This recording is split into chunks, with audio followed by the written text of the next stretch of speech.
kasama ko, hindi raw matutuloy. Tapos yun, bigla ko tinawagan na 15 minutes, nagawa ako mag-ready. Diba? Ayan, ngayon papunta na kami guys.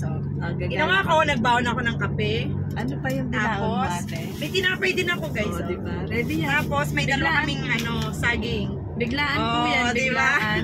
Hindi ako ready niyan. Alam nyo lang. Biglaan po yan.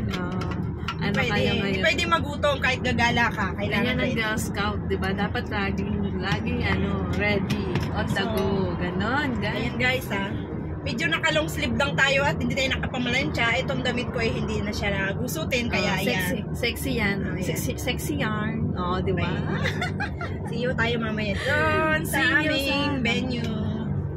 Guys. Bigla ang lapad. Sarap pala pag biglaan, kasi pag daw hindi actually kahapon mo niya pa pinaplano natutuloy. Kahapon niya pa ako ni Yaya. Ang problema, urong sulong kasi siya eh. Ay Ayun. ako po kasi pag nag-decision ako, automatic po ako.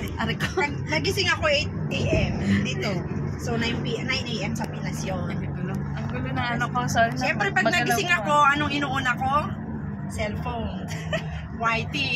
So habang nakahiga, YT ako. Biglang tumawag. Ate Bel, punta tayo ng Bakit? Basta magpunta tayo ng may sasakyan. Siyempre ang ate Bel mo hindi yung pilitin. On the go, diba? Mas gusto ko kasi yung nag-relax kaysa mag-isa sa kwarto. Yan. Yan ang ugali ko. Ano pa ate ang yung mga gusto mong maranasan dito sa Hanoi? Ay, sa Vietnam. Actually, ang dami ko pang hindi nararating dito. 5 years na ako sa Vietnam, pero isa lang napuntahan ko na medyo tourist spot daw yun eh. Halong Bay, yan. Yung Trade Street sa Hanoi. Tapos yung maganda, ayun bang tawag doon? St. Joseph Church ba yun sa Hanoi? Yan palang napupuntahan ko. Isa kayang, ano to? Ano ba yung tinatawag natin dyan? Yung Halong Bay. Ay, ano to? Yung malapit sa, yan lagi natin pinupuntahan. Ano bang pangalan yan?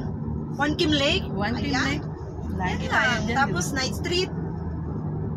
Night Street ba yun? Tawag doon? Night Market? Night Market. Sorry naman guys, kita mo. Hindi ko alam yung mga lugar dito sa Night Market. Night Market. Correction po. One Kim Lake. One Kim Lake. Yan. Lagi ko yan napupuntahan. Kasi yan lang alam kong puntahan. Pero guys, naranasan na namin mag-commute na hindi kami naggamit ng factory car. Wow. Anong ginawa nyo? Naglimusin kami, syempre. Sino kasama kami. With Nika. Yun. First time namin yun. Wala pa translation. Walang tawag-tawag kahit kanino. Kami lang. Sariling kilos lang namin. Sariling lang namin. Translation namin. Hindi ko pa kasi May Google Translate naman eh. May Google Translate. Tapos meron nag-ano rin kami. Nag-install din kami ng ang tawag dito ng Grab. Of course, para pagdating namin ng Hanoi, taxi na kami niyan sa pinaka-location namin. Narating naman namin, nawa ng Diyos, eto pa rin kami. Kaya nga dapat daw, diba, marunong ka talaga sa sa laban adventure. Lang. Adventure lang laban yan. Lang. Laban lang tayo. Buhay ng mga OFW. Pag nandito tayo sa sa malayo, kailangan malakas din ang loob natin. Laban lang tayo ng laban. Actually, dapat ako lang talaga mag-isa. Ayan. Kasi hindi na siya matuloy, so Nagyaya. Siyempre ang niyaya niya, hindi naman to kalat-kalat masyado. Hindi rin masyadong nagre-ready. Biglaan to. Kaya po, kaya hindi siya masyadong ready. Meron po siyang kape, meron po siyang saging. Saging, yan lang kay God. Tapos may tinapay pa po siya. Diba? Pwedeng magutong si Mabel Simple Girl. Ready siya. Ang dago talaga siya.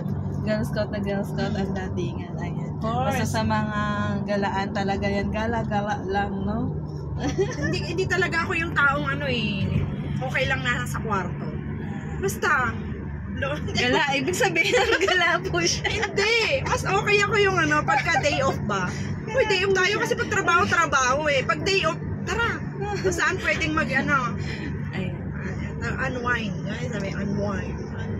Sexy na nga siya ngayon kasi nagda-diet. Nagda-diet ako. Galing ako sa Pinas ng 58 point something, going to 59. Now, back to 55. O, di ba? Ang bilis. Congratulations. Sana all makaya yung gano'n. Diba? Ako kaya hindi natin pwedeng pabayaan ang sarili natin. Naka tayo pagpalit ng ating mga mahal sa buhay. Kasi hindi ko na alam kung anong gagawin na pagda-diet. Hindi pa talaga ako lumili. Diba? Maliit lang talaga ako pero lumalapad. Ayan, si Mas, ganun siya. Ay, iba ko pa dyan. Hindi naman niya kumakain. Yun pala yun, guys. Pag hindi ka kumakain, lalo kang lulugo. Kaya sabi ko nga sa kanya, kumain ka na kumain, kayain mo ako. Oo, sabi niya. Ako hindi ako nagda-diet. Basta diretso lang ako, kakain lang ako pag gusto ko. Yun. Kaso nga lang, guys, dahil dyan sa whitey na yun, napupuyat ako eh. Oo, inaaway pa ako ng jowa ko. Whitey pa mo. Whitey pa mo. Ayan. O, diba? Ano ba kailangan daw? Whitey o asawa? Parang siyempre.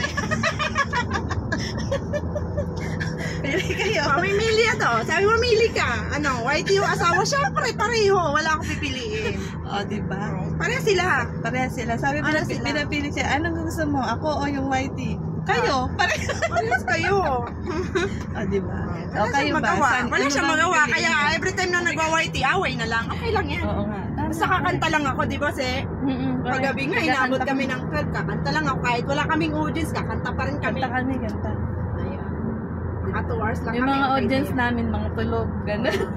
Ang audience namin tulog. At least hindi sila nakikinig. Oo, walang diba? basher, di ba? Walang basher. Kahit mali-mali yung kanta namin, diretso lang yan. Ayan. Diba, ganun po. Ganon. Ayan. O, diba, Diba? nakaano na ako. So, sa susunod ulit, na-interview ko eh. Mabel, simple girl, guys. Lagi mo ako na. Bye! On the spot.